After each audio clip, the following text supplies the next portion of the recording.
Shalom saudara yang dikasih dalam Tuhan.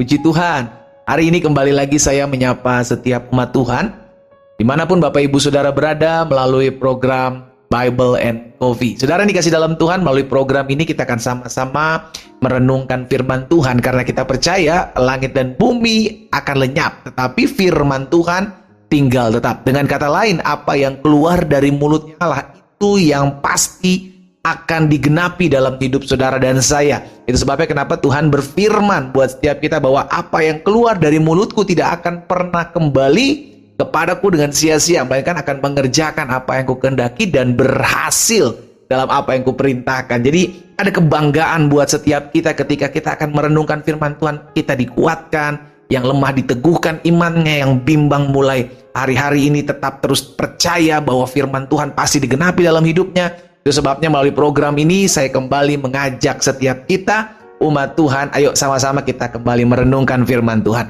Dimanapun Bapak Ibu Saudara berada, bersama-sama kita berdoa, kita datang kepada Tuhan. Bapak, terima kasih buat setiap kemurahan-Mu, buat setiap kasih setia-Mu, buat setiap kebaikan-Mu ya Tuhan dalam kehidupan kami. Kami anak-anak Tuhan bersekutu dengan Tuhan, dan saat ini kami boleh dipercayakan kembali untuk mendengarkan sebagian daripada firman-Mu. Kami mau buka hati kami untuk firman-Mu. Roh Kudus urapi kami, sehingga baik hamba di tempat ini maupun umat Tuhan dimanapun mereka berada mendengarkan renungan singkat ini, kami semua diberkati Tuhan, kami semua diurapi Tuhan, dan kami semua mengerti akan kebenaran yang memerdekakan kami. Di dalam nama Tuhan Yesus Kristus kami berdoa. Haleluya.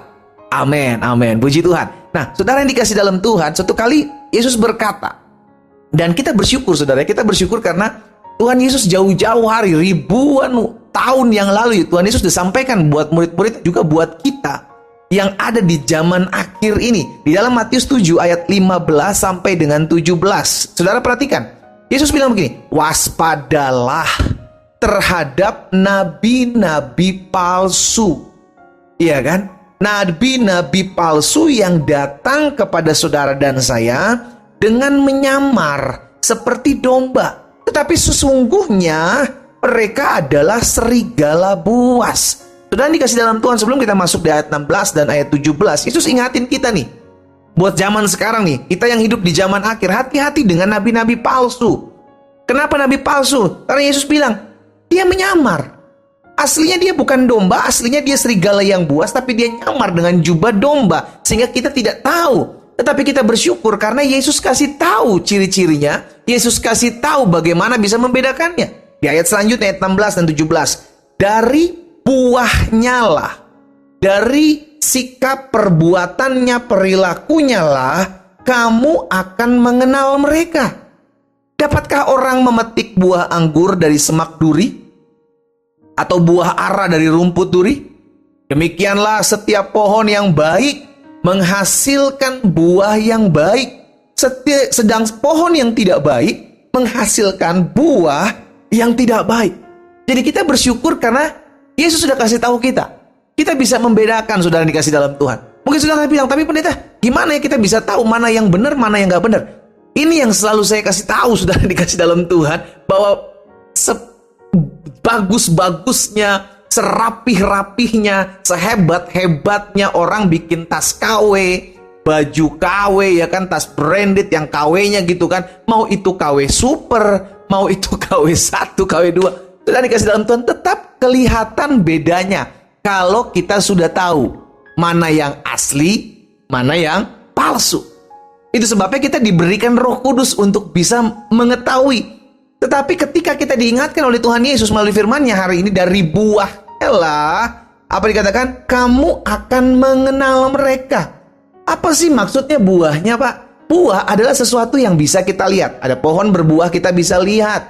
Saudara dikasih dalam Tuhan, mungkin ada sebagian kita yang melihat nih pohon apa ya? Kita belum tahu sebelumnya. Tetapi ketika buahnya muncul, kita jadi tahu, oh ternyata ini buah durian. Oh ternyata ini pohon durian. Oh ternyata ini pohon rambutan. Oh ternyata ini pohon coklat. Oh ini ternyata pohon semangka. Oh ini pohon ini, pohon ini. Saudara dikasih dalam Tuhan, setiap kita tahu pohon tersebut ketika buahnya itu muncul, gitu kan? Ketika buahnya itu muncul. Nah itu sebabnya Tuhan Yesus bilang, dari buahnya kamu dapat mengenal mereka. Nah saudara dikasih dalam Tuhan, kita Kita bisa melihat nabi palsu, kita bisa melihat orang yang menyamar, terlihat sepertinya, oh ini hamba Tuhan nih, padahal hamba hantu. Oh ini dipakai Tuhan nih, padahal dipakai hantu. Kita bisa lihat dari mana? Lihat buahnya aja, lihat kelakuannya aja, lihat sikapnya aja, lihat kesehariannya aja, lihat karakternya aja. Karena biar bagaimanapun terang sudah dikasih dalam Tuhan akan terlihat.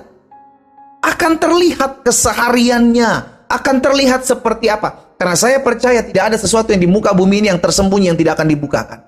Itu pun juga yang disampaikan oleh Tuhan Yesus. Jadi kalau ada orang yang menyamar dan kita merasa, aduh saya kayaknya bukan deh, kayaknya ini asli deh, kayaknya ini benar deh. Kita doa aja. Tuhan tuntun saya supaya saya nggak salah langkah. Tuhan jaga hati hidup saya supaya saya nggak masuk dalam jebakan-jebakan si jahat. Makanya Tuhan Yesus bilang dalam Markus pasal 4 ayat 22 bilang begini. Sebab tidak ada sesuatu. Nah ini dia saudara. Tidak ada sesuatu yang tersembunyi yang tidak akan dinyatakan. Dan tidak ada sesuatu yang rahasia yang tidak akan tersingkap. Tidak ada sesuatu yang tersembunyi, yang tidak terlihat, yang belum ketahuan, yang tidak akan dibukakan oleh Tuhan. Ini kan hanya bicara tentang waktu aja. Tunggu aja tanggal mainnya, tunggu aja kelihatan. Dia mau pandai menyimpan buahnya agar tidak terlihat. Ya kan, nabi palsu ini mau menyimpan buahnya agar tidak ketahuan dengan orang-orang yang sedang ditipu, saudara dikasih dalam Tuhan. Bisa saja. Tetapi ada waktunya Tuhan akan singkapkan semuanya itu dan kita akan lihat, oh ternyata palsu. Karena itu, kita minta sama Tuhan. Tuhan singkap. Tuhan tuntun. Kalau kita udah mulai ragu, kita udah mulai, oh ini jangan-jangan ini nih. Oh jangan-jangan dia nih. Oh jangan-jangan si itu nih. Kita doa aja. Jangan mulai menghakimi, tapi kita berdoa biar Tuhan menyingkapkan, saudara. Iya kan? Karena sesuatu yang dari buah itu pasti terlihat. Kita akan melihat apa yang menjadi kebenaran. Karena kebenaran itu yang pasti akan memerdekakan. Saya berdoa sehingga setiap kita anak-anak Tuhan yang tinggal di hari-hari terakhir ini, jangan sampai masuk jebakan dari nabi-nabi palsu. Jangan sampai masuk perangkap. Kita pikir hamba Tuhan, kita pikir orang yang diurapi, nggak taunya nabi palsu. Ini mengerikan. Dan kita diarahkan. Karena kita udah terpaut hati kita kepada mereka, kita diarahkan ke jalan-jalan yang tidak berkenan kepada Tuhan. Hari ini saya mengajak setiap kita umat Tuhan, baca terus Alkitab, baca terus firman Tuhan. Sehingga kita bisa membedakan mana asli, mana palsu. Mana yang benar-benar dari Tuhan, mana yang nyamar. Karena segala sesuatu itu akan disingkapkan. Dan kita bisa melihat dari buah. Kita berdoa. Bapa dalam nama Tuhan Yesus, hari ini kami datang kepada Tuhan. Hari ini kami berdoa. Kami tahu si jahat di hari-hari terakhir ini akan berusaha mengambil, mencuri banyak-banyak jiwa. Untuk kembali masuk dalam perangkap, masuk dalam jebakan, masuk dalam tipuan. Tapi hari ini kami tahu kebenaran-kebenaran itu yang memerdekakan kami. Dari buahnya segala sesuatu akan dilihat. Dan kami percaya tidak ada yang tersembunyi yang tidak akan disingkapkan oleh Tuhan. Tidak ada sesuatu yang tertutup yang tidak akan dinyatakan oleh Tuhan. Itu sebabnya kami berdoa dalam nama Yesus. Tuhan jaga hati dan hidup kami anak-anak Tuhan. Sehingga pada akhirnya kami selalu berjalan dalam kebenaran. Kami berjalan dalam kasih karunia Tuhan yang menuntun kami masuk dalam seluruh rencana dan rancangan Allah yang sempurna. Dalam nama Yesus, hamba juga berdoa ya Tuhan, buat setiap anak-anak Tuhan di mana-mana tempat berada, Tuhan jaga, Tuhan pagari hidup kami. Sehingga kami benar-benar berjalan, tidak menyimpang ke kanan dan ke kiri. Kami berjalan sesuai dengan ketetapan dan apa yang menjadi kebenaran firman. Hamba berdoa dan mengucapkan berkat di dalam nama Tuhan Yesus Kristus. Hamba juga berdoa buat mereka yang sakit. Karena hamba percaya di dalam nama Yesus ada kuasa kesembuhan. Karena hamba percaya disampaikan firman, disembuhkan mereka. Hari ini dari tempat ini hamba berdoa dalam nama Yesus. Satu persatu Allah jamah dan sembuhkan. Di dalam nama Tuhan Yesus, kami yang sakit saat ini sudah dijamah dan disembuhkan Tuhan. Oleh bilur-bilur-Mu kami menjadi sembuh. Di dalam nama Yesus Kristus Tuhan kami berdoa. Haleluya.